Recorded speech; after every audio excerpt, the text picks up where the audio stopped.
It is Monday. Y'all know what that means. Market Monday coming back at you again, going over all the best ways to make stubs. This weekend it will be the show 22. Got a couple of things going on this week. And could we start hearing about the first Legends and Flashback collection coming soon?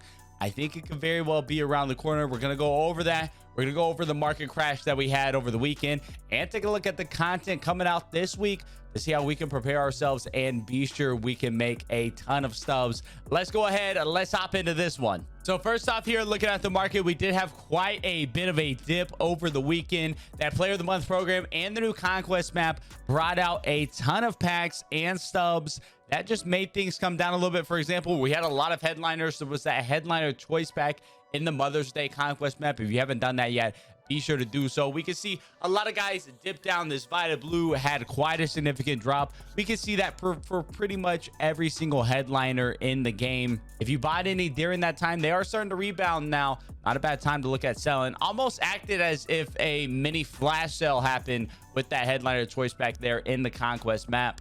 And then, of course, we saw live series dip quite a bit as well outside of our 90 plus guys, as there were just a ton of packs in general throughout the Player of the Month program and that Conquest map. We saw a lot of incredible deals on some of these live series cards. For example, here, a guy like Wander Franco, a guy a lot of people are investing in to get upgraded. Take a look at his locations. He's currently 3,100 on the buy now, but we can see he had that dip this weekend as well. We see the trend line coming back up now. So if you invested in anything over the weekend to sell here during the week, not a bad time to do so, as the market is rebounding very nicely right now. That couple 100,000 stub dip we saw on the live series collection cost, that has fully rebounded. Should rebound throughout the week as well until we get into that Thursday, Friday. We start to take a look at some new content coming out. So market is on the way up. I expect that to continue here. Nothing really crazy happening in the next 2 days that is going to cause the market to dip. So we should have a pretty steady upward trend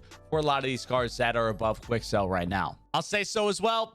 Definitely still some prices a little bit lower than what we were last week. If you're looking to get in some roster updates, I did drop a roster update video on Saturday. Be sure to check out the channel for that. I go over 7 names and then a handful of others as well that I think are really solid values for this upcoming roster update. Of course, on Wednesday, I'll have my roster update firm predictions, but by that point, the room for investment has really gone out the window ever so slightly. So definitely be sure to check out that video that was posted last Saturday. I go over a lot of guys that a lot of those still have really good values you can find. Now, when coming in here and taking a look at the schedule, of course, we're getting the Moonshot event coming out. That is going to happen on Thursday. Don't expect too much to make changes market-wise there.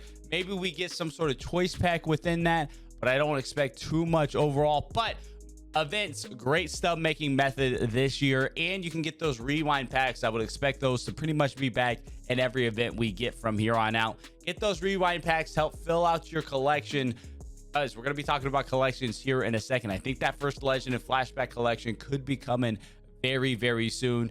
Then we go on to the 13th. Of course, we have our roster update. Then we have more content, other program with packs and legend hitter, tops now players and moments, and then headliners, set 3 and set 13, I should say, and double XP. Another program with packs and legend hitter, that interests me quite a bit. Depending on what packs are in there, we could have a pretty firm drop in the market based off what packs we have there. If we have any of the big dog set packs, maybe at the Kashi pack, cover athlete pack, etc, whatever packs are in there, we're gonna see the market dip from those. So if we get some headliners, standard packs, whatever we get, if there's enough quantity of packs within there, if we have enough volume to work with, definitely expect some drops there. So keep your eye out come Friday with that. Could be a really good day to start buying a lot of guys for cheap, maybe even beginning to prepare for the next roster update investment. 2 weeks out to 1 week out, that is the prime time for the roster updates, as you get in really early on some guys that are playing really well and get in before all the hype gets in there. So definitely keep your eye out on that content come this Friday. Of course, we'll be live on Twitch when that drops. You can hit the link down in the description below for that. If you want to follow through and see what all that content is and have any questions about how it's going to impact the market, definitely be sure to hit me up on Twitch. Link down in the description below. Now, one big thing I want to talk about today is the Legends and Flashback collection and possibly preparing for the next one. Last year, we had the Mo collection come out on May 28th when the standard game launched on April 20th. So a month and a week and a half or so into the full game release, we had our first collection reward. We are very quickly nearing that point here for MLB The Show 22. So if we're going to follow a similar time period to what we had last year, then we could see that first Legends and Flashback collection coming extremely soon. Now, we currently have 16 different Legend and Flashback collection categories here in the game. When that first Legend and Flashback collection drops, I would assume you're going to need to have 15 of the vouchers from these categories. So for example, the voucher here would just be simply collecting Joe Mauer. That'll give you progress in the collection. This one's definitely a pricey one. These are going still for about 25,000 a piece. So 100K, 200, 300,000 stubs or so, give or take, is what you're looking at to collect that Joe Mauer. Very, very pricey still. I think that may be the best one to skip. Let's go through here, though. Let's walk through some of these other collections and kind of get an idea of what we might be needing. Of course, we have the Takashi Okazaki collection, which we know we're getting a new one of these cards whenever that Set 2 Chase Pack comes out. We're getting a 97 overall card in this same style. Currently, we have 5 of these cards. Collect one gives you that show pack. I would think maybe 3 or 4 of these, you're going to be in a good spot. Of course, if you have them all, you're going to be set. I wouldn't think they'll have you collect all. I would assume maybe 3 or 4. They could not be used. I think 3 or 4, though, solid spot. Face of the franchise, we already have a collect 12 for that ballin' pack, and you got 12 through that face of the franchise program. So I would expect 15 at minimum here. Probably 18 faces of the franchise cards. Pretty good place to be in the grand scheme of things. Of the 30, have a little bit over half I think you're going to be pretty safe with, though. The prices of these have been trending upwards relatively quickly now that they're no longer obtainable. We have pretty firm uptrends on these guys, and if all of a sudden they release a collection and you got to come in and buy 10 more of these cards, we're going to see the price of these faces of the franchise skyrocket, assuming that they don't drop any more of those packs anytime soon. Moving on now to the prospect, we already have the collect 25 for Adley Rutschman collection, so I think 30 is a pretty fair barometer to have. That makes it to where you can have just one of every gold. You can have each team's gold prospect. You collect that, you have that in your inventory. You'd probably be at a good spot come that first Legend Flashback collection. I want to say it was 30 last year for that Mo collection. Again, just have every gold, you'll be in a good spot. Into the rookie, we already have the collect 10 for Mark Pryor, but we have 26 total rookie cards here available. We got a lot of these bronze guys, we have the silver guys, all of these guys from the BR program. A lot of those here are rookie cards. Collect 10 is going to get you Mark Pryor, 26 total. I would think having at least 20 is probably a good barometer to be at here on our rookie cards. Don't have to come out get these diamonds, but make sure you have your golds of these guys and you have these bronze and silvers from the BR program. Those are going to be pretty safe guys. You want to have an inexpensive collection fodder in the grand scheme of things. Moving on now to our milestone cards. We only have 3 available. I think requiring 2 of these is probably going to be likely, assuming we don't get any more milestones, of course, between now and when the collection drops. All this is subject to change. They could drop more cards. This legend hitter coming in this other program come Friday could be another milestone card that changes everything up. I would think 2 out of the 3, probably a pretty safe bet on milestone. I don't think it's one you'd probably want to skip because Dontrell Willis 52K, Zach Britton 23K.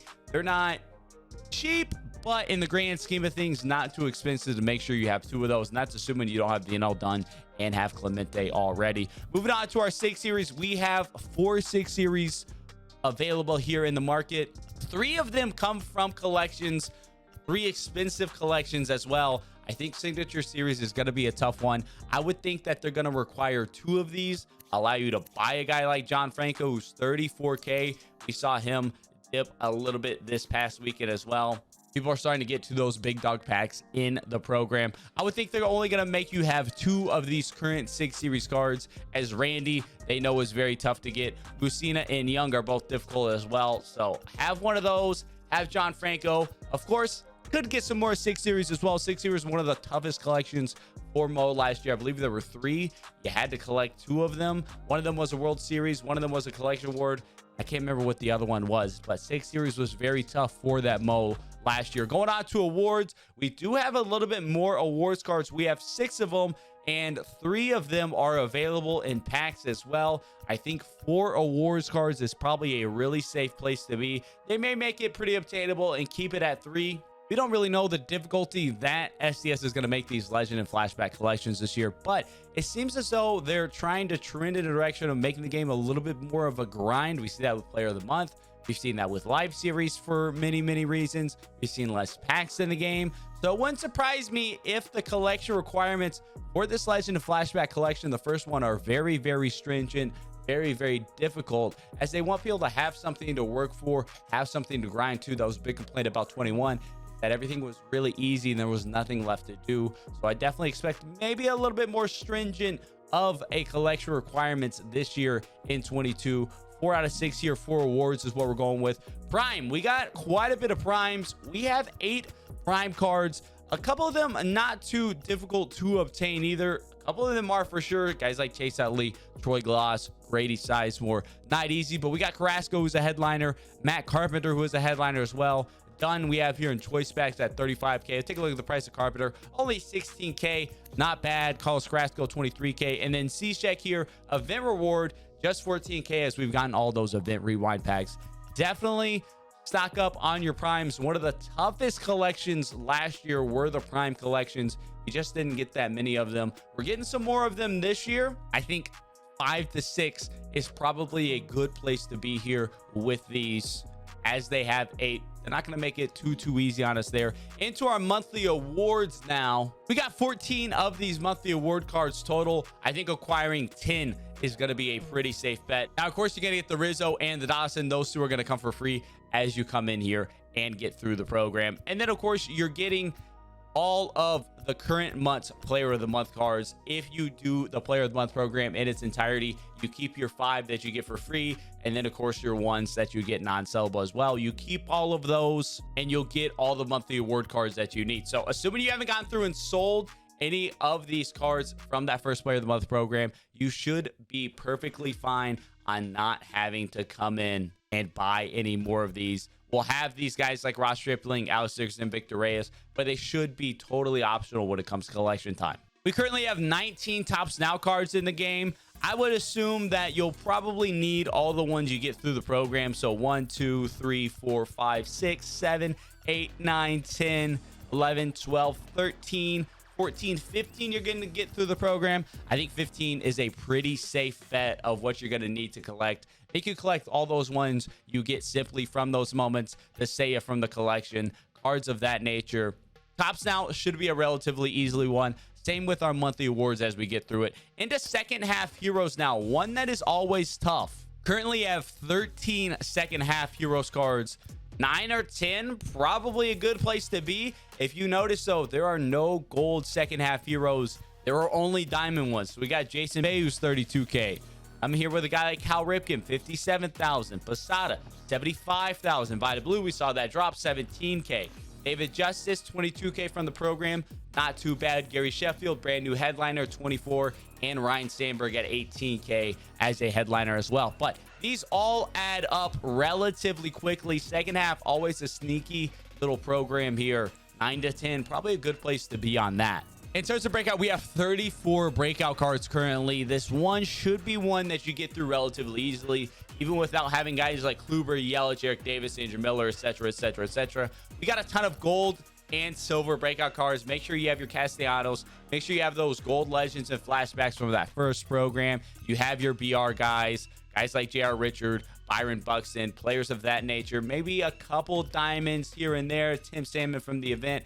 But breakout should be in a pretty good nature. Usually cards such as your breakout, your all-star, your veteran, your rookie, they're not too bad at all. All-star is going to be pretty similar. There are quite a bit of all-star cards, but again, there's a lot of silvers, there's a lot of golds. You get a lot through collections. You get a lot for free in this game. Wouldn't worry about all-star too much. There are quite a few diamonds. I think they're going to make that relatively attainable. Same with our veteran as well. Got some bronze veteran cards, silver, gold. Make sure you have all the sub diamond guys here in your collection so you're set up and prepared for that. And you shouldn't have any worries. Now, postseason, Postseason can be a little tricky. You can see there are only 7 postseason cards in the game. A couple of them can be a little pricey as well, or can get pricey very, very quickly. Only 7 in the game. If you, for example, need 5 postseason cards, David Price, Johnny Bench, Oral Hershiser, Lefty Grove, those are cards that can and will go up in price very, very quickly come collection time. So just make sure you're here prepared on postseason. Another one of those programs that's a little bit sneaky when it comes collection time. Overall, though, I'm feeling decent with my collections. I definitely have some work to do here, but gonna have a big update with the roster update this week, and I'm gonna be chilling in subs, pick up some pieces where I'm missing, and we still have times. It's not coming this Friday, we know that much, but could that first Legend and Flashback collection be coming next Friday? I definitely think that is very, very possible. As always, though, that does do it for us today. If you got any questions about that Legend Flashback collection possibly coming in the future, hit me up down in the comment section below. And of course, when that first collection gets officially announced, we'll go through and break it down a little bit more analytically compared to the Mo collection from last year and try to get a better idea of the exact number of cards that we might be needing for each type of card in the collection. We'll have a little bit more idea of what to work with then. I could see it coming as quickly as next Friday. Definitely expect it on the horizon in the very near future. It's getting that time where we start to get a new influx of really juicy cards to work for and grind for. As always, though, y'all enjoyed this video, definitely be sure to leave a like and subscribe. Until next time, I'll catch y'all around.